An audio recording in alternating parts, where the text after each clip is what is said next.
The idea of Western new middle class turned out to be a catalyst. It is important to understand the context when analyzing the social and religious movements started by Ishwar Chandra Vidyasagar और Ram Mohan Roy. Elaborate. Question समझ में आया सभी को? देखिए हिंदी में भी पढ़ते हैं.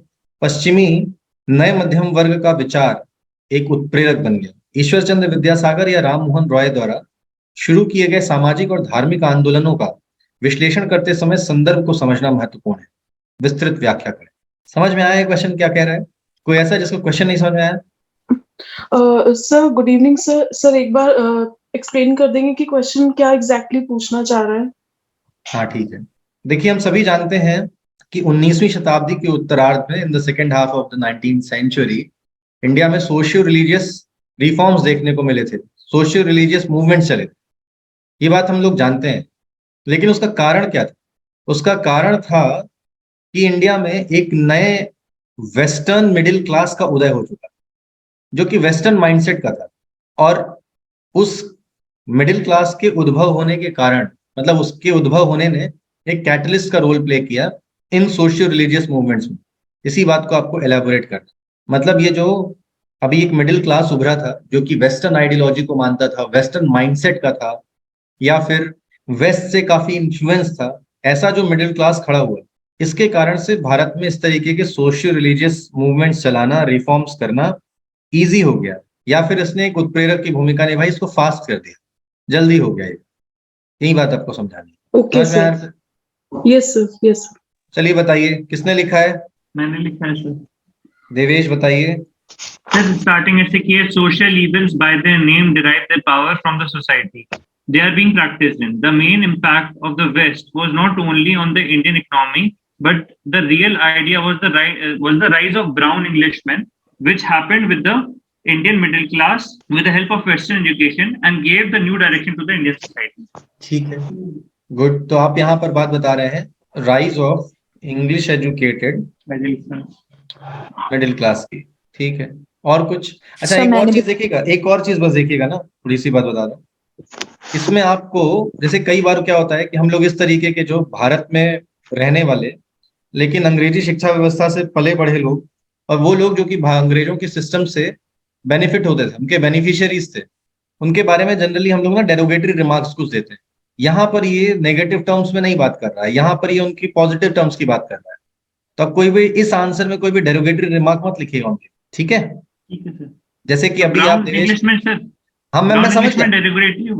हाँ मैं समझ, नहीं होगा, वही मैं समझ गया, वही बोल रहा हूँ. जैसे आपने ये बात बोली ना कि ये ब्राउन इंग्लिशमैन ऐसे इंडिया में खड़े हो रहे थे, आपने ये बात बोले, मुझे लगा कि कहीं ये आगे जाएगा, लेकिन आप वहीं पे रुक गए. तो ठीक है, यहाँ तक ये न्यूट्रल स्टेटमेंट है, ये कोई डेरोगेटरी रिमार्क नहीं हुआ. मुझे लगा कि इसके आगे तो नहीं जा रहे हैं आप. नहीं तो आप गए नहीं, वो ठीक है. तो लेकिन मुझे वो हिट कर गया ना, ख्याल आ गया मुझे. ठीक है, तो इसीलिए बताया, क्योंकि इस क्वेश्चन का जो मैंडेट है वो अलग है. वो किसी और तरह के क्वेश्चंस में हो सकता है. यहाँ पर बहुत ही पॉजिटिवली बात की गई, एक सोशल रिलीजियस मूवमेंट की बात की गई है, बहुत ही नोबल आइडिया है. तो यहाँ पर हम लोग कोई भी ऐसी डेरोगेटरी बात नहीं. कोई कौन बोल रहा था? ईशा बोल रही थी. ईशा. हाँ जी. हाँ बताइए. The wave of Indian Renaissance as one of the components of modern nationalism developed in response to the sense of awakening experienced by the Indians, especially the new class of Western educated middle class Indians. ठीक है. उसके बाद sir मैंने reasons बताए हैं that factors leading to the rise of Western educated middle class in India. Okay ठीक है, क्या बताया है रीजन में? तो मैंने रीजन में लिखा है, फर्स्ट रीजन लिखा है exposure to western education which led to, जिससे उनको वेस्टर्न कल्चर की नॉलेज आई और उन्हें ये समझ में आया कि किस तरह से ब्रिटिशर्स डिस्क्रिमिनेट करते हैं in terms of governance when it comes to governing their own people. तो वो उनकी तरफ लिबरल हैं, बट इंडियंस की तरफ उनका बहुत ही एक स्टर्न एटीट्यूड है, वो बहुत ज्यादा ब्रूटल है.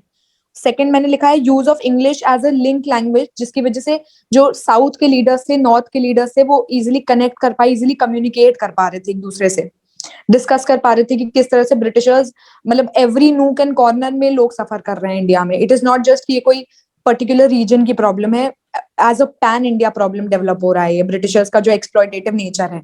सर थर्ड मैंने लिखा है कि कैपिटलिस्ट, तो सिर्फ इंग्लिश सीखने से मिडिल क्लास कैसे बढ़ गया? नहीं सर, मिडिल क्लास नहीं बढ़ा, लेकिन आप ये जो रीजन दे रही हैं, किस चीज का रीजन दे रही हैं? राइज ऑफ मिडिल क्लास का ना? हाँ जी।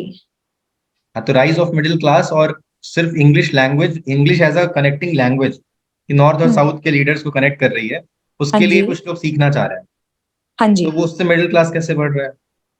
मतलब एक जो थॉट्स एक्सचेंज होना, उससे भी थोड़ा सा मतलब काइंड ऑफ लाइक उनको वो और ज्यादा इनकरेज हो रहे हैं। मैंने तो इसी सेंस में लिखा है सर, ठीक, गलत आप भी हो लेकिन यहाँ सकता पर ना, ठीक है, हाँ, मतलब ये मुझे लगता है कि पॉइंट उतना नहीं डालना चाहिए आपको। है। देखिए ठीक है, यहाँ ठीक। पर जो राइज ऑफ मिडिल क्लास, आप अगर आप इनके रीजन बताना चाह भी रही, हाँ जी।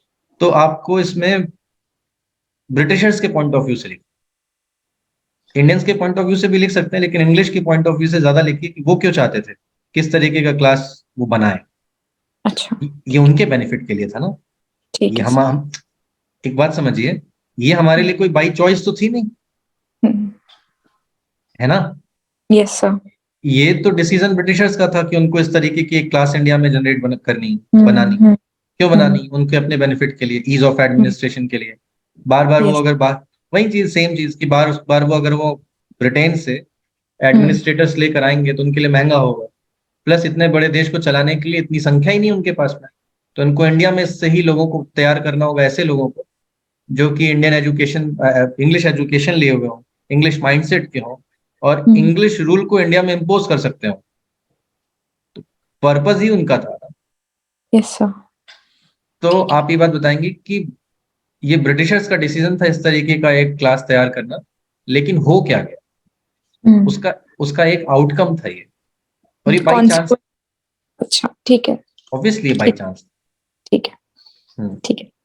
इसके ठीक बाद है। सर मैंने ये भी लिखा है कि मिडिल क्लास का राइज, क्योंकि इंडिया में कैपिटलिज्म आ रहा था, धीरे धीरे इंडस्ट्रियल क्लास आ रहा था, जो फेडरल इंपीरियलिज्म आया है, जो थर्ड फेज है इनकी इकोनॉमिक पॉलिसीज का, उसकी वजह से मिडिल क्लास डेवलप फिस्कल होने लगी। इंपीरियलिज्म, हाँ जी, sorry sorry, fiscal fiscal imperialism, sorry, fiscal imperialism. उसके और फोर्थ लिखा है सर कि वेस्टर्न लिबरल एजुकेशन से ये लोग मॉडर्न आइडियाज, मतलब इक्वालिटी, लिबर्टी, ये सब इनको पता चल रहे थे। इसका एज ए कॉन्सेप्ट, क्योंकि second part of the question में सोशल रिलीजियस मूवमेंट पे पर्टिकुलर बोला है, तो मैंने यही लिखा है कि इससे they inspired to bring social religious reform movement and generate a strong public opinion, मतलब ये लिखा है। ठीक है। उसके बाद तो फिर बात का बताया है। ओके, और किसी ने कुछ लिखा है? आते हैं इस पे। यस देखिए सर। अभी अभी क्या क्या लिख दिया, अभी बैकग्राउंड बता दिया इन्होंने। जो क्वेश्चन पूछा था वही बात अभी दोनों लोगों ने एक्सप्लेन की है, और अभी ईशा ने एक नया पॉइंट ऐड किया है कि यहाँ पर वो रीजंस भी बता रही है। तो अगर आप कम शब्दों में रीजंस बता सकती हैं ईशा, जैसे आपने पॉइंट्स लिखे, क्योंकि ये पूछा नहीं इसलिए इस पे बहुत पॉइंट लिखने की जरूरत नहीं है। जैसे आपने यहाँ जी पे 4-5 पॉइंट बता दिए, इतना मत बताइए, जी, एक दो बस लाइन बता दीजिए वो इंग्लिश के पॉइंट ऑफ व्यू से कि वो क्यों चाहते थे। ठीक है। और अगर आप ओके। इंडियंस के पॉइंट ऑफ व्यू से बताना चाहती हैं तो एक पॉइंट आप इंडियंस के पॉइंट ऑफ व्यू से बता दीजिए कि वो चाहते थे कि राइज ऑफ नेशनलिज्म हो, जो वेस्टर्न मॉडर्न आइडियाज आए हैं from French revolution, Russian revolution, American revolution, वो इंडिया में प्रोलिफरेट करना चाहते थे, इसलिए उनको यस। सीखना पड़ेगा, सीखने के लिए उनको इंग्लिश एजुकेशन चाहिए। ये भी बात आप बता सकते हो। तो ये दोनों ही चीजें है ना? तो यस यही सर। 2 पॉइंट्स आप समझा दीजिए कि अंग्रेज क्यों चाहते थे और भारतीय क्यों चाहते ठीक थे, किस ठीक। तरीके की क्लास का जनरेशन हो और वो इंग्लिश एजुकेशन में स्पेशलाइज हो, ये चाहते क्यों थे। 2 बातें आपने बता दी, इसके बाद बताइए अब कौन बोल रहा है, बोलिए।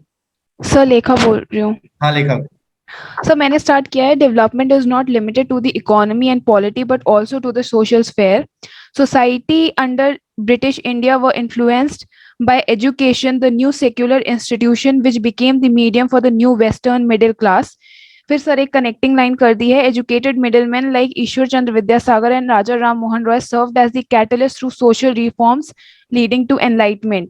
एंड देन सर मैंने 3 से 4 पॉइंट्स रखे हैं कि ऐसा क्या था कि सोशल रिफॉर्म्स क्यों हुए. The Vedas were analyzed and evaluated through reason, logic, and science. Brought medical aspect in the child marriage. Humanist version of religious reforms हुए थे. So ऐसे मैंने follow up किया है आंसर को. आपको अच्छा एक बात बताइए, लोगों को समझ में आ रहा है किस अप्रोच की तरफ बनना है? आपको बताना क्या है यहाँ हाँ क्वेश्चन में? देखिए क्वेश्चन में आपको ये समझाना है कि अगर ये राइज ऑफ मिडिल क्लास नहीं हुआ होता, ये क्लास नहीं होता, राइज ऑफ मिडिल जी क्लास नहीं हुआ होता, है ना, जी सर. तो ये सोशियो रिलीजियस रिफॉर्म्स नहीं आते या फिर डिले होते। ओके, ठीक है सर। तो ये मिडिल क्लास की इम्पोर्टेंस बतानी है सर बिल्कुल क्वेश्चन। बिल्कुल बिल्कुल बिल्कुल सिग्निफिकेंस इनका समझाना है। जी सर। ठीक है, इनका सिग्निफिकेंस समझाना है आपको। ओके। बेसिकली ये समझाना है कि राइज ऑफ मिडिल क्लास ने कैसे इंडिया में सोशियो रिलीजियस रिफॉर्म्स को आगे बढ़ाया है, फास्ट किया है, इजी बनाया है। मतलब role of middle class in socio religious reforms and socio religious movements in the second half of the 19th century, ये बात आपको समझाना है। बट सर ये सिग्निफिकेंस में तो यूज किया जा सकता है ना कि अगर बिकॉज एजुकेटेड थे जो थे मिडिल मैन, उनकी वजह से वेदास रिविजिट किया गया, उसको एनालाइज इवेल्युएट किया गया रीजन लॉजिक के थ्रू। हाँ हाँ एकदम ये करना है। मैं बस आपको अप्रोच अच्छा, समझा रहा हूँ। ओके ओके ओके ये ओके, पॉइंट ठीक है। आपका हाँ सही जी। था। मैं ओके बस सर। आपको आर्ग्यूमेंट देखिए, एग्जाम्पल देना अलग चीज होती है। हाँ जी सर। क्वेश्चन में मैंने आप लोगों को कई बार बोला है कि क्वेश्चंस में दो चीजें होती हैं, एक होता है आर्ग्यूमेंट जी। और दूसरा होता है उसका एग्जाम्पल। एग्जाम्पल इंपॉर्टेंट है लेकिन आर्ग्यूमेंट उससे कई गुना ज्यादा इंपॉर्टेंट। हाँ वो जी कोई सर। भी क्वेश्चन पूछते हैं उसमें मेनली वो आर्ग्यूमेंट चाह रहे होते हैं, आपको वो स्टेटमेंट देने हैं, उसको आप पहले आर्ग्यूमेंट तो दीजिए, आपका नजरिया क्या है। Okay sir. ठीक है, उसके बाद आप उसको समझाने के लिए, उसको सब्सटैंशिएट करने के लिए एग्जाम्पल दिया जाता है। तो ये हाँ जो जी आप सर। बात बोल रही हैं ये एक एग्जाम्पल है। आर्ग्यूमेंट मिसिंग है, और आर्ग्यूमेंट तो मेन चीज है, जान तो आर्ग्यूमेंट होती है, ओके सर। बाद में तो आप एग्जाम्पल। पहले ये तो बताइए कि वो क्यों कर रहे हैं। ठीक है सर। ठीक है, तो क्वेश्चन में पूछा ये है कि राइज ऑफ मिडिल क्लास जो हुआ, इसने ही सोशल रिलीजियस मूवमेंट को फास्ट बनाया, इजी बनाया, उनके कारण से आसानी से हो गए। अदरवाइज ये नहीं होते तो इतना आसान नहीं होता। ये कैटलिस्ट का रोल प्ले किया है। और कैटलिस्ट का रोल यहाँ पर देखिए, किसी एक दो लीडर की बात नहीं की जा रही है, ये इस पूरे के पूरे क्लास की बात की जा रही है। इस क्लास की जो आम जनता है, जो मासेज है, ये उनकी बात की जा रही है। लिखा जैसे अभी आपने लिखा ना कि ईश्वर चंद्र विद्यासागर और राम मोहन रॉय वो कैटलिस्ट का रोल प्ले कर रहे थे, उनको कैटलिस्ट नहीं बोल रहे हैं आप। Okay sir. ये यहाँ पर मिडिल क्लास, मिडिल मैन। जो मिडिल, हाँ, जो बीच जो लोग हैं यहाँ पर, जो इंग्लिश एजुकेशन लिए हुए आम जनता, जो जी सर। ये उनकी बात कर रहा है कि ये जो मासेस थी जिन्होंने इस तरीके की एजुकेशन ली, ये हैं असल कैटलिस्ट। हाँ जी सर। So I'll ठीक है, rephrase the question answers again. हाँ, Okay, तो sir. आपको इसका सिग्निफिकेंस समझाना है, इस मिडिल क्लास का रोल क्या रहा है, रोल समझाना, हाँ हाउ जी दे सर। हेल्प इन, क्या बोलेंगे, proliferation of new ideas, new socio religious ideas in India, जी ये सर। उनका रोल समझाना। Okay sir. अब बताइए, मोहित बोल रहे हैं कुछ?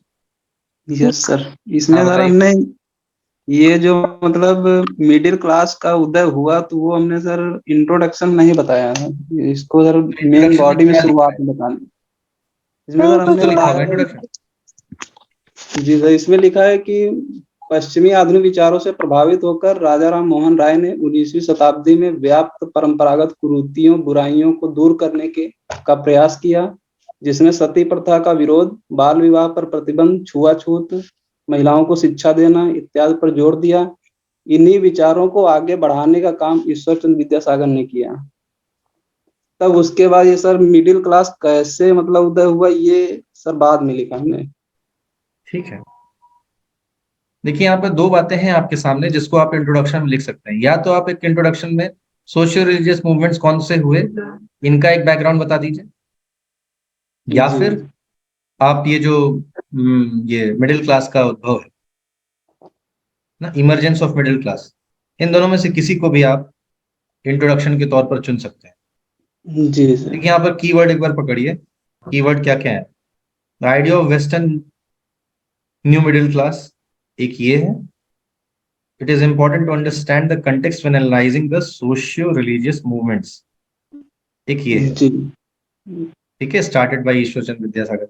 इन दोनों में से किसी को भी आप इंट्रोडक्शन बना सकते हैं। और मेन जी बॉडी में क्या लिखना है, इनका सिग्निफिकेंस, कि इनका रोल क्या रहा है इनमें।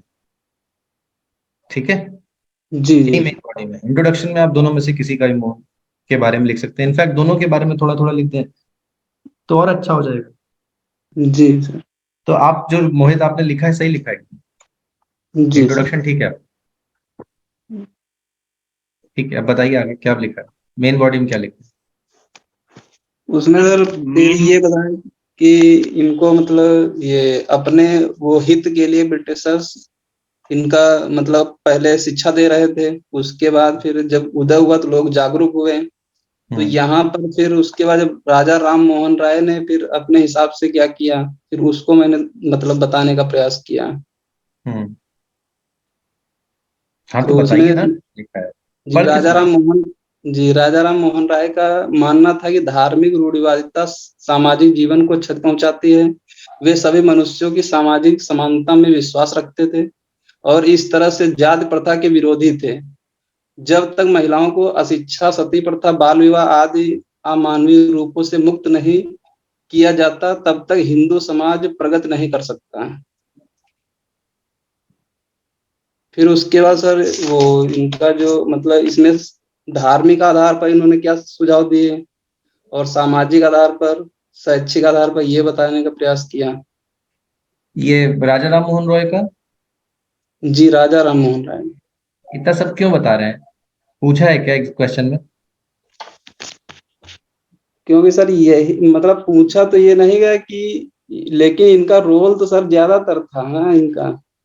तो इसी को तो आपको समझाना है ना, कि ये जो चीज कर पा रहे हैं वो मिडिल क्लास के कारण से, वो कैसे कर पा रहे हैं आसानी से, वो उसको एक्सेप्ट कैसे कर ले रहा है। अब और अच्छा सा समझिए, आपको जैसे आपने बताता हूँ, जैसे जैसे आपने राजा राम मोहन रॉय का, देखिए समझाता हूँ। मान लीजिए कि राजा राम मोहन रॉय ने कितने तरीके के रिफॉर्म्स किए, आपने वो बताया। अब एक रिफॉर्म आपने कोई बताया और फिर आपको तुरंत ही बताना पड़ेगा कि उस पर मिडिल क्लास की क्या प्रतिक्रिया रही और वो क्यों रही, वो क्या सोचता था, कि वो कैसे वो जल्दी एक्सेप्ट कर ले रहा है इस बात। अगर यहीं अगर वो इंग्लिश एजुकेशन नहीं लिया होता, वो एक इंडिया का नॉर्मल एक रूढ़िवादी व्यक्ति होता, ऑर्थोडॉक्स व्यक्ति होता, तो वो कैसे प्रतिक्रिया देता और कैसे देता था। आपने देखा होगा ना कि उनको भारत की समाज से विरोध का सामना करना पड़ा था कि नहीं करना पड़ा। जी जी सर। तो विरोध कौन कर रहा था और इनके सपोर्ट में कौन था? जी तो विरोध मतलब विरोध वो लोग हाँ। कर रहे थे जो कि परंपरागत शिक्षा लिए हुए थे या जी नहीं जी शिक्षित, और सपोर्ट में कौन था? जो नए लोग जो पढ़ के अंग्रेजी आए शिक्षा हुए। लिए जो अंग्रेजी शिक्षा लिए हुए थे, जी है ना। यस तो उस सर। अंग्रेजी शिक्षा के कारण प्रभाव क्या पड़ा था उनके ऊपर में, ऐसा क्या हो गया था कि उसको जल्दी एक्सेप्ट कर लेना, लॉजिकल रीजनिंग आ गई थी, है ना, जी रेशनल अप्रोच डेवलप हो गया था, साइंटिफिक टेम्परामेंट आ गया था, प्लस उस समय की दुनिया की जितनी भी बड़े वो हुए थे, रिवॉल्यूशन हुए थे, क्रांतियां हुई थी, जैसे French revolution, American revolution, Russian revolution, Irish revolution, उनको जी उनका एक्सपोजर मिल गया था, उसको पढ़ लिया था उन्होंने, जी है ना। यस तो सर। अब उनको तर्क करने आ गया था, तो किसी भी चीज को वो आंख बंद करके एक्सेप्ट नहीं करते थे, वो उसको वो तर्क के तराजू पर कट वो करते थे, तौलते थे, है ना। साइंटिफिक टेम्परामेंट डेवलप हो गया था, ये बातें जी बतानी। जी सर। राजा राम मोहन रॉय क्या कर रहे हैं बहुत एक्सप्लेन करने की जरूरत नहीं, क्वेश्चन नहीं पूछा है ये। जी सर। ठीक है, और कोई?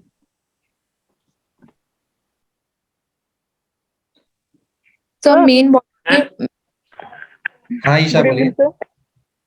एक सब मिनट ईशा। मेन बॉडी में जो आपने सिग्निफिकेंस मतलब क्वेश्चन तो इंटरप्रिटेशन में गलती हो गई है, क्योंकि जैसे मोहित ने किया है वैसे ही मैंने भी किया है। मैंने भी मेनली राजा राम मोहन रॉय और ईश्वर चंद्र विद्यासागर के कंट्रीब्यूशंस पर ही ज्यादा एम्फेसिस किया है, लेकिन उसमें मैंने एक पॉइंट ऐड किया है उनके सिग्निफिकेंस के लिए, कि जो ये रिलीजियस रिफॉर्मर्स थे, जो सोशल रिलीजियस रिफॉर्मर्स थे, they help to understand the true purpose of religion in a broader perspective, and they gave the concept that religion in itself is not infallible, it can be questioned, and if any social practice, even if it is validated by religion, does not stand the test of rationality, then it should be done away with. ठीक है, ठीक है, ये argument जाएगा इसमें, fit बैठा है। Okay, sir. ठीक सर है। हमें हाँ मेन बॉडी में जो राजा राम मोहन राय और ईश्वर चंद्र विद्यासागर को एम्फेसिस नहीं करना है ना, मतलब मेनली हमें न्यू मिडिल क्लास का क्या रिएक्शन है उस पे एम्फेसिस करना है हाँ ये सर, उनके कि गोल के उन्होंने बारे इस में। चीज को कैसे लिया है। क्या? सर मैंने ना हाँ बोलिए देवेश। सर मैंने इस तरीके से लिखा है, पहले बताया the presence of colonial government played a complex but a very decisive role in the Indian society. At that time, the major social evils were like sati, child marriage, female infanticide, black magic, caste system, and excessive power of to the priestly class. पहले social evils बता दिए हैं, ठीक है। फिर उसके बाद sir मैंने थोड़ा सा ये बता दिया है कि this led to reformist movements like Brahmo Samaj and Partho Samaj, led by enlightened Indians like Raja Ram Mohan Rai, who founded Brahmo Samaj. उन्होंने के बारे में थोड़ा सा बता दिया। एंड फिर ईश्वर Chandra Vidyasagar who deeply influenced उनका जो मेन पर्पस था वो बताया कि संस्कृत को लोगों ने मतलब नॉर्मलाइज किया। फिर इसके बाद सर बताया कि all this could have been only possible because of the new western middle class which didn't only act all of this could not have been possible. All of this could not have been possible.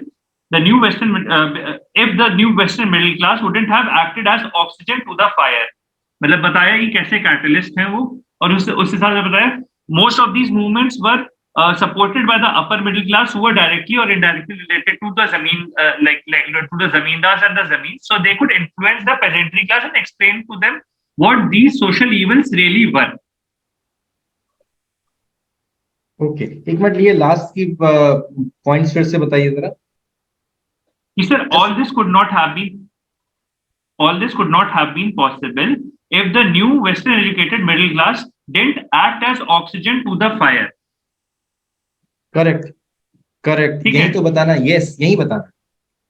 हाँ, इसके बाद sir पूरे points explain कर दिए। वो sir जो इनके ईश्वर चंद्र विद्यासागर और ब्रह्मो समाज वाले सर ये 8 से 9 लाइन में पूरा एक्सप्लेन कर दिया है।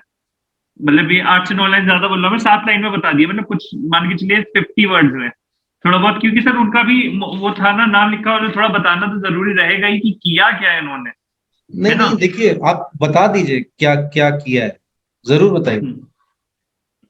तो और उसके बाद सर वही बताया कि किस किस तरीके से, क्योंकि ये जो पेजेंट क्लास थे उससे जुड़े हुए थे, तो जो मेन इन्फ्लुएंस था इनका इसी वजह से रहा था कि they could really influence their what do you call it, actually तो ये लोग तो जमींदार है तो अपने लोगों को ऑर्डर भी कर सकते थे कि ये चीज ना करो, इस चीज से ये चीज होती, तो they were more connected compare to those elitist class.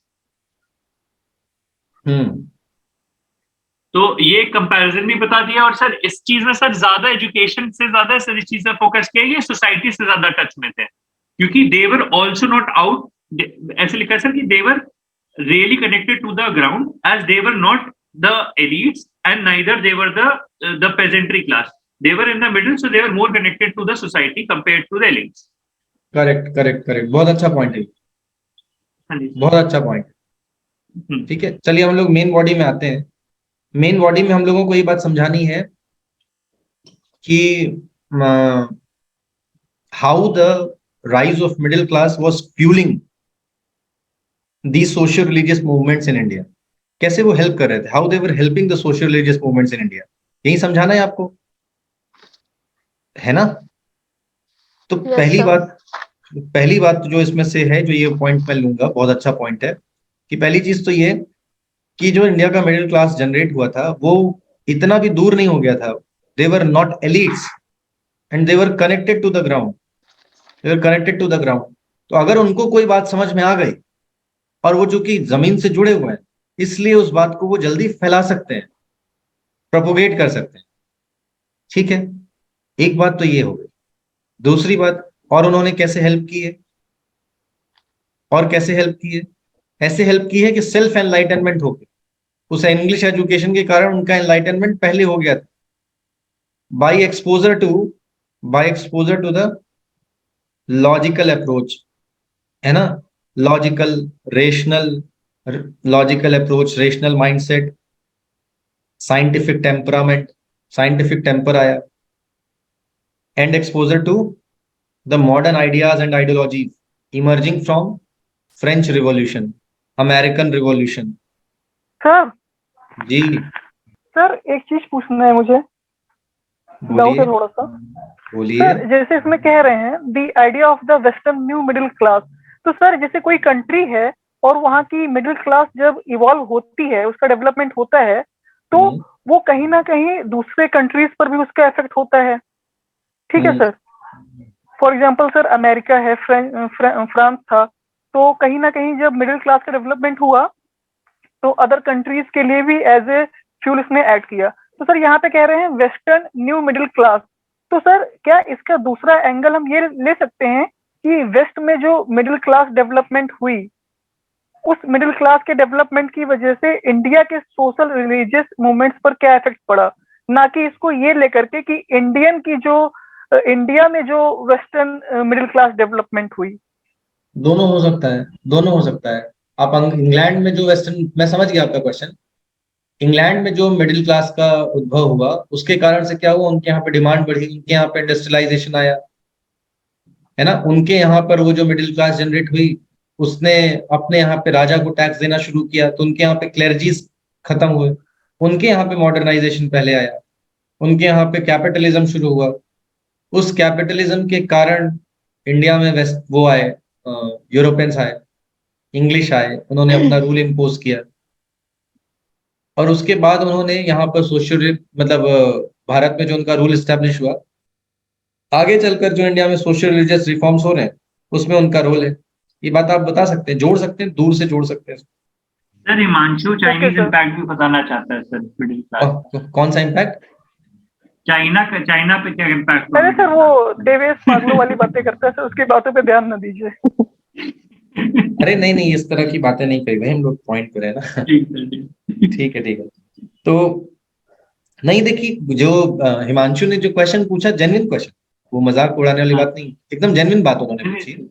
इसमें यहाँ पर जो बोला ना वेस्टर्न न्यू मिडिल क्लास, उसमें मैं समझ गया, वो उस पे वो कंफ्यूज हो गए होंगे कि यहाँ पे rise of middle class in the west, उसने इंडिया में सोशल रिलीजियस रिफॉर्म्स को वो कैटलिस्ट का काम किया, वो ये बात समझ रहा है।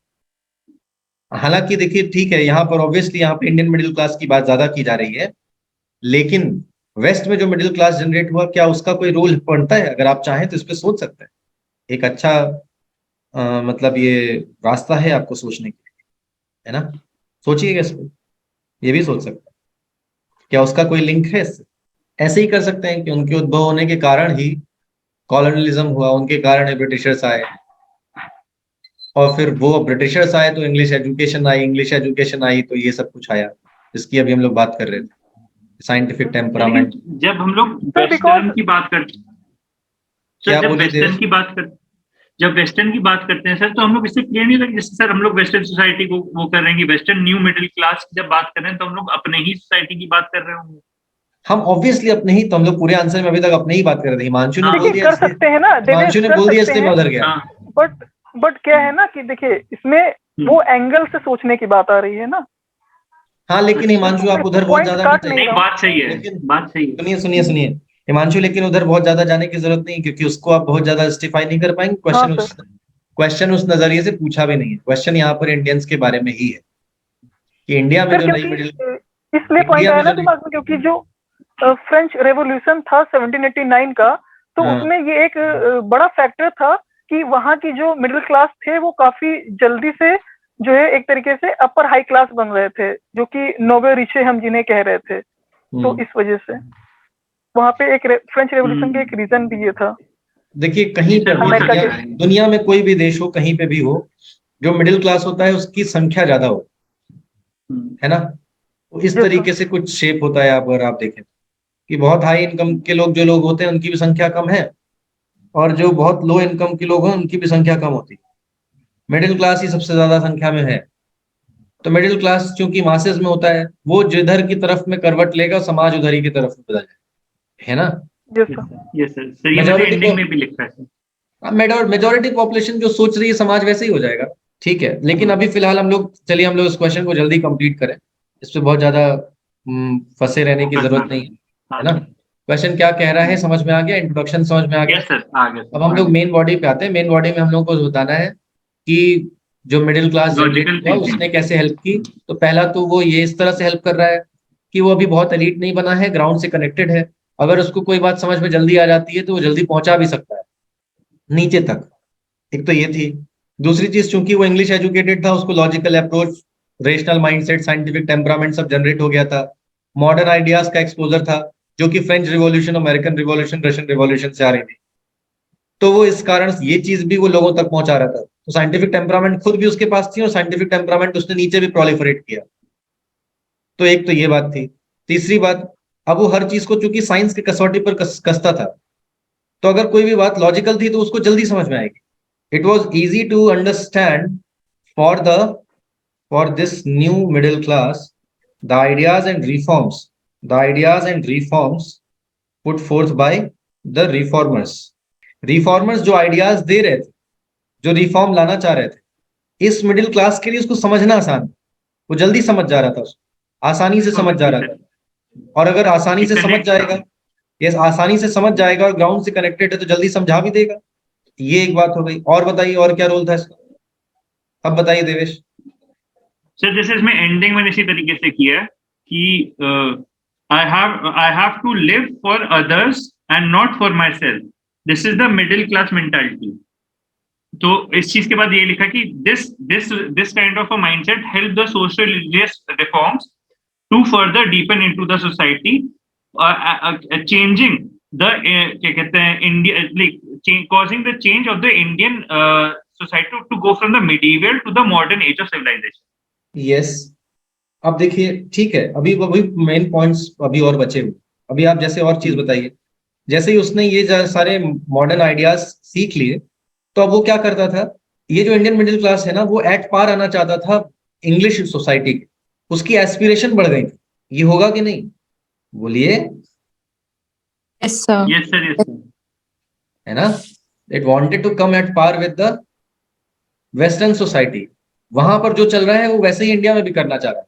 तो उसके रास्ते में रोड़े हैं। कौन रोड़े हैं?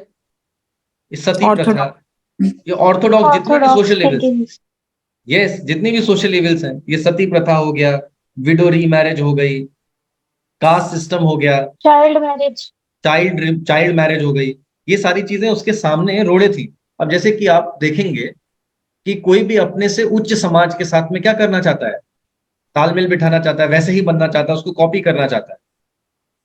तो उसके मन में जो इंग्लिश एजुकेटेड थे, उनके मन में इंग्लिश सोसाइटी के लिए एक अलग से रिगार्ड आ गया, इसलिए वो उनके जैसा बनना चाहते थे। एक ये भी बात है। तो उनके जैसा बनने के लिए उनको कॉपी करेंगे तो जो उनके समाज में होता है उसको सीखेंगे, हमारे समाज में जो चीजें उनसे अलग होती हैं उनको त्यागने की कोशिश करेंगे। तो it led to rise in aspirations, इस कारण से भी कर रहे हैं। और बताइए। तो मैंने एक पॉइंट लिखा है, blind adherence to pre existing ideology was not practised like female infanticide और सती प्रथा, because now every individual in society. सुन रहा हूँ, बोलिए वर्तिका। हेलो, आवाज चली गई सर उनकी। ओके, ठीक है वर्तिका, फिर से कनेक्ट करने की कोशिश करिएगा। तब तक हम लोग और किसी के पास चलते हैं। आनंद ऐश्वर्य, आप लोगों ने नहीं लिखा है क्या? सर लिखा है मैंने, बट सर मैंने स्टार्टिंग का तो सही लिखा था, बट बीच में राजा राम मोहन रॉय और ईश्वर चंद विद्यासागर के बारे में ही बताया। अच्छा, लेकिन वो तो बताना नहीं था। Yes sir. चलिए कोई बात नहीं। इससे रिलेटेड कुछ भी लिखा है कि नहीं? सर मैंने एक पैराग्राफ लिखा था कि various Indian middle class travelled west for education, conferences etcetera and were influenced by western literature and ideas where they analyse the open-ended western culture and blended with it, and soon enlightened Indians tried to bring reform in Indian society to face the challenges of West. ठीक है, very good, ठीक है, इतना भी लिखा है, ठीक है, मतलब लेकिन बस ये कि और पॉइंट्स लिखने थे, लेकिन इतना ये जो पॉइंट लिखा है। उसके बाद फिर मैंने राजा राम मोहन रॉय का जो था वो बताया, उसके बाद ईश्वर चंद विद्यासागर, उसके बाद कंक्लूड कर दिया। हाँ, लेकिन वो नहीं बताना था, क्वेश्चन का मैंडेट नहीं। यस, कोई बात नहीं, ठीक है, जितना लिखा वो वाला, जितने जो पैराग्राफ आपने बताया उसी को आगे कंटिन्यू करिए और लिखने की कोशिश करिएगा। चलिए एक दो पॉइंट हम लोग और डालते हैं फिर। Net was not working. क्या वर्तिका? Sir, my net was not working. As soon as I spoke my point, it got disconnected. कोई बात नहीं, फिर से बोल दीजिए। Sir, I said I wrote a point stating that blind adherence to pre-existing ideology was not practiced like female infanticide or sati pratha. Because now every individual in society was seen as an asset and had a potential to help in economic asset addition. So now everybody was seen as an economic asset. He joint family से nuclear family की तरफ बढ़ गए. So now the man, woman, everybody has to earn. So practices like female infanticide, sati pratha and everything was curbed down. Now they were educated enough to consider that women can also work and earn. Correct correct. ये sir देखिए जो वर्तिका बात बोल रही है ना, हालांकि ये चीज थोड़ा और आगे जाकर हुई है, लेकिन ये एक बहुत बड़ा फैक्टर है। अगर आप ये बात देखेंगे कि ब्रिटेन में या यूरोप में, अमेरिका में मतलब वेस्ट में विमेन को इतना एक्सपोजर मिलने लगा, विमेन एम्पावरमेंट की बात होने लगी, क्यों होना शुरू हुई? वहां पे भी तो पहले यही हाल होता था कि महिलाएं घर में रहती थी और पुरुष ही जाकर बाहर काम करते थे। लेकिन जब उनके यहाँ पर रेनेसां आया, उसके बाद में आप देखेंगे आफ्टर इंडस्ट्रियल रिवॉल्यूशन महिलाओं को भी एक एसेट की तरह से देखा जाने लगा। मतलब ये देखा जाने लगा कि महिलाएं भी वर्कफोर्स का पार्ट हो सकती हैं।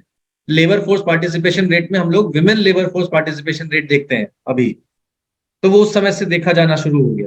क्यों कर रहे हैं ऐसा? क्यों उसके पीछे ऐसा कोई चाहता होगा? और एक बात आप जानते हैं कि जब से इंडस्ट्रियल रिवॉल्यूशन शुरू हुआ है, दुनिया को असल में पर्दे के पीछे से चलाता कौन है? इंडस्ट्रियलिस्ट ही चलाते हैं। जो कैपिटलिस्ट हैं यही दुनिया की पॉलिसीज तय करते हैं। तो आखिर वो क्यों चाहते होंगे ऐसा? क्यों चाहते होंगे? देखिए, उन्होंने पहली चीज तो समाज को ऐसा बना के छोड़ दिया है ना, ध्यान से समझिएगा। उन्होंने एक खास तरीके की लाइफस्टाइल दिखाई। इसको आप आंसर में इनकॉर्पोरेट करने की कोशिश करिएगा, मैं आपको बस एक क्यू दे रहा हूं। उन्होंने एक खास तरीके की लाइफस्टाइल दिखाई कि लाइफ ऐसे ही जीनी है, एक मॉडर्न लाइफस्टाइल, उसका सपना दिखाया। उसका तरीका क्या है? मीडिया के थ्रू उन्होंने लोगों को इन्फ्लुएंस किया है बाय यूजिंग मीडिया। आपको एक ही तरीके की लाइफस्टाइल दिखाई जाती है, सबको लगता है कि ऐसे ही जीना है, उससे एस्पिरेशन जागता है। एस्पिरेशन जागेगा। पहले की जो समाज थी वो कैसी थी? पहले का समाज बहुत ही कंटेंट समाज था, वो बहुत ज्यादा चीजें चाहता नहीं था, संतुष्ट समाज था। उसको लगता था कि जो मिल गया ठीक है, जी लेंगे, संतोष करता था। संतोष करेगा तो डिमांड जनरेट करेगा क्या? नहीं ना। अगर मान लीजिए आप बोले कि नहीं 2 कपड़े में हमारा गुजारा हो जाता है, आप भी वैसी लाइफ जीने लगे, तो आप चूंकि 50 कपड़ा खरीदते हैं इसलिए टेक्सटाइल इंडस्ट्रीज चल रही है, तब तो इतने लोगों को रोजगार मिल रहा है।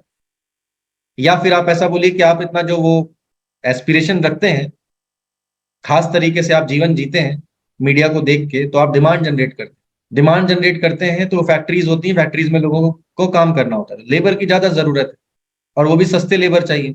तो उन्होंने एक मॉडर्न लाइफस्टाइल को जन्म दिया। अब मॉडर्न लाइफस्टाइल में उनको क्या चाहिए?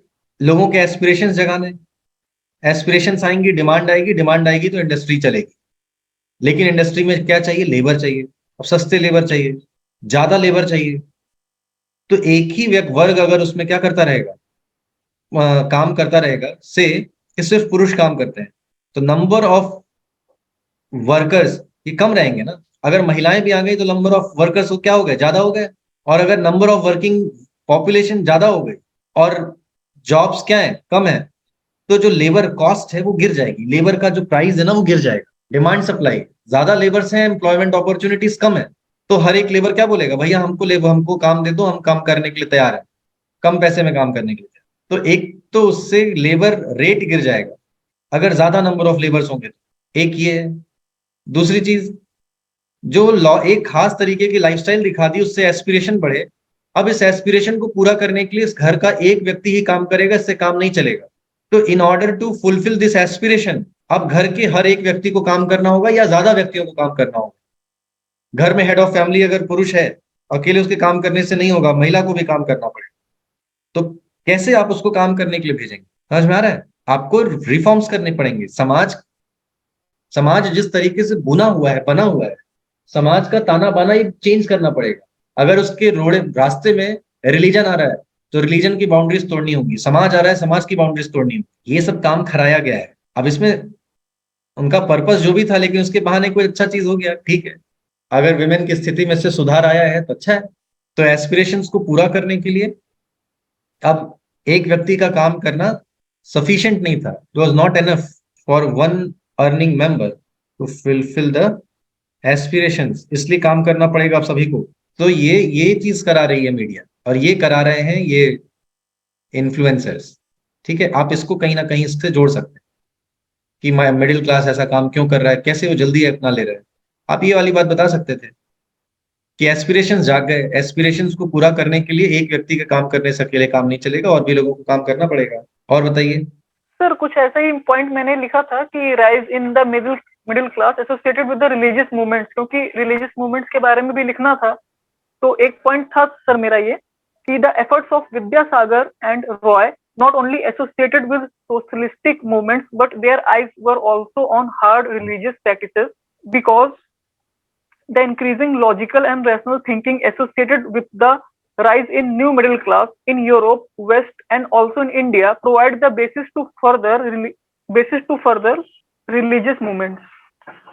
और देखिए एक और चीज है, क्या बोला? अच्छा हिमांशु फिर से बोलिए, मैं इसको लिख देता हूँ फिर दूसरा पॉइंट समझाता हूँ। फिर से बोलिए एक बार। हाँ सर वो मतलब सोशलिस्टिक मूवमेंट्स का लिख दिया था, फिर बाद में रिलीजियस मूवमेंट से लिंक करते हुए लिखा है इसको। The efforts of Vidyasagar and the Roy not only associated with socialistic movements, but their eyes were also on hard religious practices, because the increasing logical and rational thinking associated with the rise in new middle class in Europe, west, and also in India provide the basis to further religious movement. ठीक है, मतलब ये अब देखिए, अगर कोई बहुत ही ज्यादा हार्श रिलीजियस प्रैक्टिस है और इलॉजिकल है, तो अब वो मिडिल क्लास को समझ में नहीं आ रही थी, इसलिए उसको भी चेंज करना चाहता था। एक ये बात भी आप लिख सकते हैं। अगली बात इसमें देखिए, जैसे कि अब लोगों को ये बात समझ में आ गई कि एक खास तरीके की जो लाइफस्टाइल जीनी है, उस लाइफस्टाइल के रास्ते में क्या है, अगर पॉपुलेशन ज्यादा होगी, डेमोग्राफी भी लोगों को समझ में आने लगी इस रेशनल माइंडसेट के कारण, कि अगर पॉपुलेशन ज्यादा होगी, परिवार में अधिक लोग होंगे, तो सबको वो लाइफस्टाइल नहीं दी जा सकती, ठीक ढंग से नहीं रह सकती। तो जब चाइल्ड मैरिज होती है तो इस बात की संभावना ज्यादा होती है कि परिवार बड़ा होगा। अब लोगों की एस्पिरेशन जागृत हो रही है, ठीक ढंग से खास तरीके की लाइफस्टाइल में अगर उनको जीना है, तो वो जल्दी शादी करके वो परिवार और ये सारी चीजें, परिवार बड़ा करना, उसमें नहीं आना चाहते, छोटा परिवार रखना चाहते हैं। पॉपुलेशन कंट्रोल के मेजर्स उनको समझ में आने लगे, पॉपुलेशन कंट्रोल की इंपॉर्टेंस समझ में आने लगी, इसलिए भी चाइल्ड मैरिजेस को बंद किया जा रहा है। प्लस वो हेल्थ और मेडिकल सिस्टम से भी अवगत हो गए, उससे भी परिचित हो गए, तो अब उनको ये बात समझ में आ गई, ठीक है, कि चाइल्ड मैरिज कितनी खराब चीज है। तो आप उन सब के बारे में भी यहाँ पर लिख सकते हैं। Awareness of medical system and other scientific ideas, एक ये भी चीज हुई थी, मेडिकल सिस्टम और दूसरे साइंटिफिक आइडियाज से उनका परिचित हो जाना, ये भी एक चीज है कि क्यों जल्दी उनको जल्दी वो चीजें एक्सेप्ट कर ले रहे थे जो रिफॉर्म्स हो रहे थे। और कोई एक दो पॉइंट तो बताइए, फिर चलते हैं खत्म करते हैं। सर इसमें हम ये भी तो लिख सकते हैं कि रिफॉर्मर्स के अलावा जो सेकंड क्लास ऑफ पीपल थे, जो रिवाइवलिस्ट थे, जो कि इंडियाज ग्लोरियस पास्ट को रिवाइव करने की बात करते हैं, जैसे आर्य समाज आया, तो उसमें भी यही बैक टू द वेदास वाली बात बोली है। तो हम ये भी तो लिख सकते हैं कि इनके आने से लोगों में एक जो कल्चरल अपने पास्ट को लेके एक सेंस ऑफ ग्लोरी, एक सेंस ऑफ प्राइड भी डेवलप करवाया लोगों में। वो एक इंफीरियोरिटी कॉम्प्लेक्स जो डेवलप हो रहा था ब्रिटिशर्स की वजह से, उसको भी थोड़ा सा सबसाइड करने में इनका रोल रहा है। हाँ बिल्कुल रहा है। देखिए, idea of western new middle class turned out to be a catalyst for understand the context when analyzing the social and religious movements started by ईश्वर। बिल्कुल लिख सकते हैं। कैसे लिख सकते हैं? क्वेश्चन में स्पेसिफिकली क्योंकि वर्ड रिफॉर्मर्स लिखा है और काफी एक्सप्लिसिटली डिवाइड किया जाता है रिफॉर्मर्स को रिवाइवलिस्ट से, तो अगर हम इसमें रिवाइवलिस्ट वाला पॉइंट डालेंगे तो ये थोड़ा इररेलेवेंट नहीं हो जाएगा, क्योंकि क्वेश्चन में नहीं बोला है रिवाइवलिस्ट के बारे में। नहीं इररेलेवेंट होगा, आपने पॉइंट सही पकड़ा। देखिए, it is important to understand the context when analysing social and religious movement. बस एक बात बताइए, स्टार्टेड, अच्छा यहाँ पर सिर्फ इन्हीं दोनों के बारे में बात की है। यस, हाँ, एक्सेट्रा नहीं लिखा है, इसीलिए इन दोनों के ही बारे में बात करें। ओके फाइन, ठीक है। अगर हाँ दयानंद सरस्वती आ जाते तो शायद हम डाल सकते थे वो पॉइंट। हाँ ठीक है, रिवाइवलिस्ट के बारे में आप नहीं लिखेंगे, लेकिन आप एक बात तो बता सकते हैं। देखिए, राजा राम मोहन रॉय ने भी जो हमारे पुराने टेक्स्ट थे, एंशिएंट टेक्स्ट, जैसे कि वेदांता वगैरह हैं, हाँ, उनको पढ़ के उनका इंटरप्रिटेशन किया तो था ही, उसके ऊपर कमेंट्रीज तो लिखी हैं। उनका भी, वो भी तो संस्कृत एजुकेटेड थे, बनारस आके उन्होंने संस्कृत में एजुकेशन ली थी, उन्होंने इंग्लिश कई सारी लैंग्वेजेस सीखी थी उन्होंने। पता होगा ना, राजा राम मोहन रॉय ने कई सारी लैंग्वेजेस सीखी। हाँ सर, 8-9 लैंग्वेजेस बोल लेते थे। और सभी लैंग्वेजेस की ग्रंथ पढ़े थे। तो वो आप ये बात बोल सकती हैं कि कैसे इंग्लिश एजुकेशन ने उनको वो टेम्परामेंट दिया कि वो अपने ही ग्रंथों के अंदर में लिखी हुई जो रेशनल बातें थी उनको वो बाहर ला सके। हाँ, तो आप इससे इसको ये भी लिख सकते हैं कि उन्होंने इंग्लिश में ट्रांसलेट की बहुत सारी इंडियन बुक्स, जिससे वो थोड़ा प्रोपोगेट भी करना चाहते थे शायद, कि बाहर के भी लोग पढ़ें या साउथ के भी लोग पढ़ें, मतलब ऐसे टाइप का, जो नहीं पढ़ पाते हैं संस्कृत। संस्कृताइजेशन नहीं होना चाहिए कि संस्कृत में लिखा है तो सिर्फ तभी पढ़ पाओ आप इंडियन टेक्स्ट और इंडियन स्क्रिप्चर्स। हाँ, लिख सकते हैं। मतलब आपसे ठीक है। पूछ रहा है कि ये जो मिडिल क्लास है वो कैसे Yes. कैटलिस्ट का रोल अदा कर रहा है सोशल और रिलीजियस मूवमेंट्स। तो सोशल और रिलीजियस मूवमेंट्स में एक ये भी चीज आई है कि हम लोगों को अपने ही रिलीजन के बारे में, अपने ही समाज के बारे में और अच्छे ढंग से समझने का मौका मिला, और अपने समाज की जो बुराइयां थी उनको निकालने का अवसर मिला। तो आप ये बात बताइए कि जब इन लोगों ने पढ़ा और लॉजिकल अप्रोच आया और रेशनल माइंडसेट आया, साइंटिफिक टेम्परामेंट आया, तो उससे उन्होंने अपने ही ग्रंथों को पढ़ा और उसमें देखा कि जो सोशल इविल चल रहे हैं ये तो हमारे ग्रंथों में कहीं लिखे ही नहीं। उनको उसी आधार पर तो हटाया गया है ना। Yes sir, yes sir. या लिखे नहीं है या फिर उनका इंटरप्रिटेशन गलत किया गया, तो अब वो सही इंटरप्रिटेशन दे सकते थे। ठीक है सर, यस सर। तो now they were able to put forth the logical interpretation of our ancient texts। ये बात भी आप लिख सकते हैं, ठीक है। Yes sir. बस इतना पॉइंट काफी है, इतने से आपका काम हो जाएगा। लेकिन ये क्वेश्चन बहुत अच्छा सवाल। देखिए आप ना ट्रेडिशनल क्वेश्चंस तो करते ही हैं ना, वो सारी चीजें आप नॉर्मल पढ़ाई से तो कर ही लेंगे। यहाँ पे हमारा पर्पस यही होता है कि आप ना मुश्किल सवाल से रूबरू। अब जनरली अगर कोई पढ़ेगा सोशियो रिलीजियस रिफॉर्म तो क्या पढ़ेगा? सोशियो रिलीजियस रिफॉर्म क्यों हुए कारण पढ़ लेगा, सोशियो रिलीजियस रिफॉर्म का इम्पैक्ट क्या पड़ा वो पढ़ लेगा, यही सब तो पढ़ेगा। वो ट्रेडिशनल सवाल हो गए, वो तो आपको मिलेंगे ही और वो आप आसानी से कर ही लेंगे। पीसीएस में आईएएस अब क्वेश्चन बहुत लेवल बढ़ा के पूछता है, तो आप मुश्किल सवालों के लिए अभी से अगर आप नहीं तैयार होंगे ना, मुश्किल चीजें सोचने की कोशिश करिए, 10 जगह इधर उधर दिमाग लगा के पहले वहां पहुंचिए। तो ये क्वेश्चन देखिए कितना अच्छा क्वेश्चन था, आपको ये हेल्प करेगा अपने दिमाग का लेवल रेस कर, है कि नहीं? Yes sir. अच्छा क्वेश्चन। चलिए इसका कंक्लूजन लिखते हैं, कैसे लिखेंगे? कंक्लूजन में सर मैंने तो लिखा है कि वही की जो मिडिल क्लास माइंडसेट है, I have to live for others and not for my self.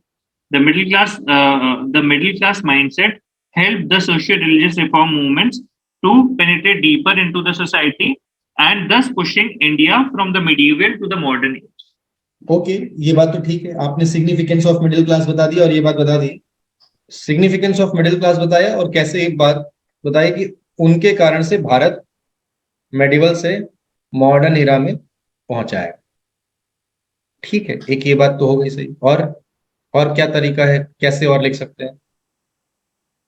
Sir मैंने लिखा है कि the 19th century reformers helped to reorient the Indian national struggle towards establishing a more progressive and accommodative society with a sense of equality and fraternity among all, upholding the pious thought as one given by Ramakrishna Paramhans that God is in all men. ठीक है, very good, अच्छा है।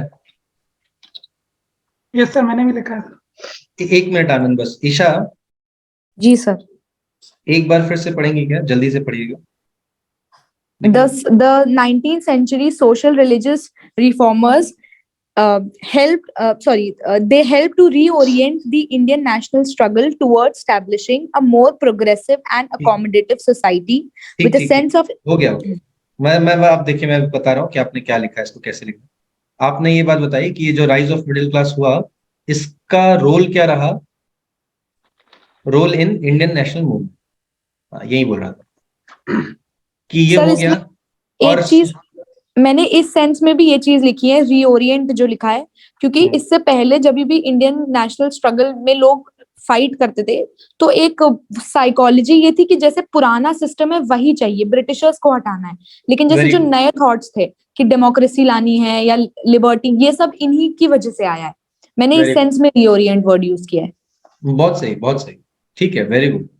Role in Indian national movement तो रहा इनका, इसी कारण से इंडियन नेशनल मूवमेंट थोड़ा और तेज हो पाया, प्रोलिफरेट हो पाया, बड़ा हो पाया, और उसके बाद में हमारा जो ओरिएंटेशन था वो भी बदला,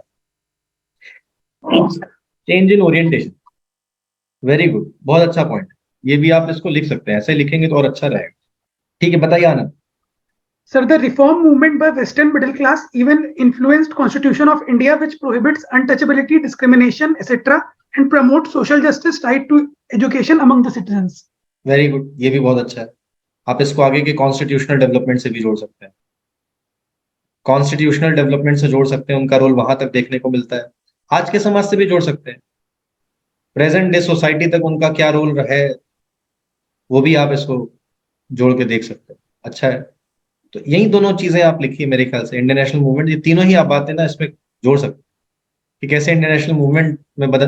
अब सोचिए कि उसके पहले अगर इंडियन नेशनल मूवमेंट हो रहा होता और उसमें बात आती कि महिलाएं नहीं पार्टिसिपेट कर सकती, कैसा होता मूवमेंट, है ना? उसमें कास्ट सिस्टम के कारण में कोई बैरियर लग जाता कि ये कास्ट के लोग पार्टिसिपेट नहीं कर सकते, वो कास्ट के लोग पार्टिसिपेट नहीं कर सकते, या कास्ट के लोग आपस में लड़ रहे हैं, इस तरीके की बातें अगर हो रही होती, या फिर चाइल्ड मैरिज हो रही होती, परिवार बहुत बड़े होते, तो लोग आपस में ही परेशान रहते, इन्हीं सब चीजों से वो कब पार्टिसिपेट कर पाते। तो इन्होंने रोल तो प्ले किया है। और दूसरी चीज, रीओरिएंट किया, ये बात बताने के लिए कि हम लोगों को एक मॉडर्न आइडिया चाहिए, मॉडर्न समाज चाहिए, है ना, नीड ऑफ मॉडर्न सोसाइटी। और एक और बहुत बड़ी बात है इसमें, देखिएगा कि ये जो मॉडर्न सोसाइटी है, इस मॉडर्न सोसाइटी की संकल्पना जो भारत का ऑर्थोडॉक्स व्यक्ति है उसके लिए भी उन्होंने बता दी, उसके ट्रेसेस खोज लिए। कहां से? Traces from the Indian text.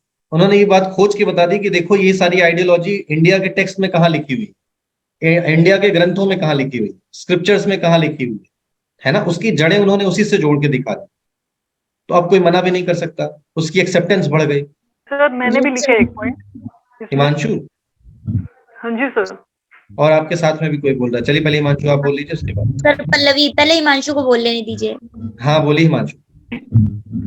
हाँ सर, मैंने ये लिखा था कि मतलब जो ये सब हुआ है तो इसका स्टार्टिंग कैसे हुआ था, तो ऐसे एंड किया है मैंने। whole world saw a change mainly after Renaissance in Italy, which led to the Industrial Revolution in 1750. New way of thinking, increasing rationality on several issues, and increasing middle class logical thinking. It also affected the India indirectly, and several movements came into consideration. ठीक है, very good, आप ऐसे भी कर सकते हैं। Rise of middle class in the west और उनका प्रभाव दुनिया के ऊपर में क्या पड़ रहा है, वहां पे वो कौन कौन से मूवमेंट्स लेकर आ रहे हैं और उससे कैसे पूरी दुनिया इन्फ्लुएंस हो रही है। वेरी गुड, ये भी बता सकते हैं।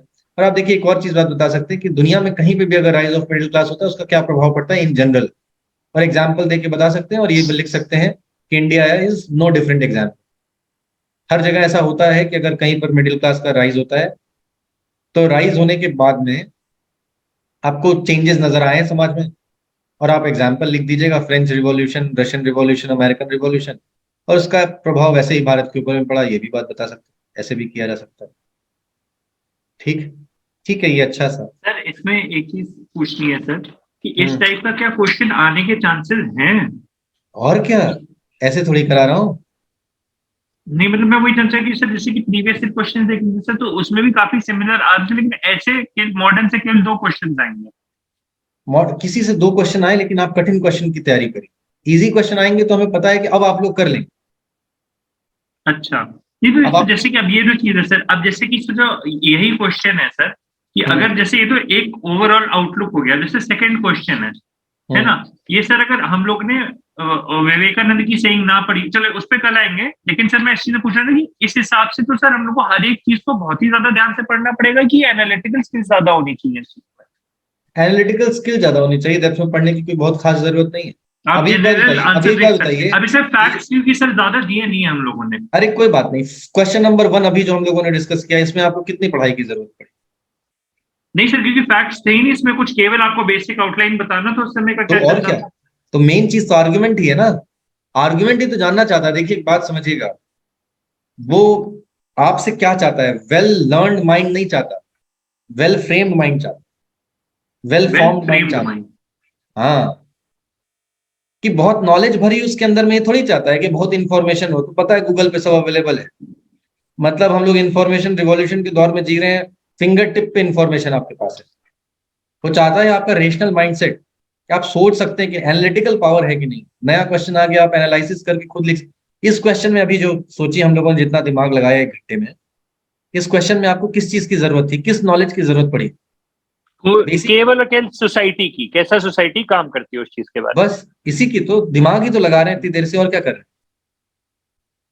सर अभी तो आपने मतलब करेक्ट कर दिया हमें, क्योंकि कुछ लोग मतलब कुछ लोगों ने तो ठीक पकड़ा है क्वेश्चन का क्रक्स, लेकिन जैसे मैंने, आनंद ने और लेखा ने, हम सब ने उसी लाइन पे लिखा है सर आंसर, कि हम लोग ने राजा राम मोहन रॉय, ईश्वर चंद्र विद्यासागर के कॉन्ट्रीब्यूशन बता दिया, क्योंकि क्वेश्चन का इंटरप्रिटेशन ही हम गलत कर लेते हैं। ये कोई पहला क्वेश्चन तो है नहीं। हाँ सर, मैं बहुत सारे क्वेश्चंस में आप लोग यही काम करते हैं, और सिर्फ आप ही लोग नहीं, बहुत सारे लोग जो आंसर लिख के आते हैं ना, यूपीएससी का प्रीलिम्स क्वालिफाई कर रहे हैं, बार बार मेंस में पहुंचते हैं, यही गलती करते हैं। यूपीएससी का क्वेश्चन का डिमांड ही नहीं समझ पाते, पूछ क्या रहा है। वो दरअसल क्या होता है ना, वही चीज कि उनकी एनालिटिकल पावर उतनी स्ट्रांग होती नहीं, प्रैक्टिस करके गए नहीं होते। तो जो पढ़ के गए हैं ट्रेडिशनली, अभी तक जो पढ़ते आए हैं, क्वेश्चन दिखा, नाम दिख गया इसमें, राजा राम मोहन राय, ईश्वर Chandra Vidyasagar, social religious movement, बस लिखना शुरू। देखा ही नहीं कि मैंडेट क्या, पूछ क्या रहा है। तो वो उस माइंडसेट से लिखते ही नहीं, क्वेश्चन ही नहीं समझते, है ना। तो प्रॉब्लम इसी चीज की, जहां एक बार वो क्वेश्चन समझ में आ गया, उसके बाद आप 2 एग्जाम्पल कम डालें, उससे कोई फर्क नहीं पड़ेगा, आर्गुमेंट सही होना चाहिए। Okay sir.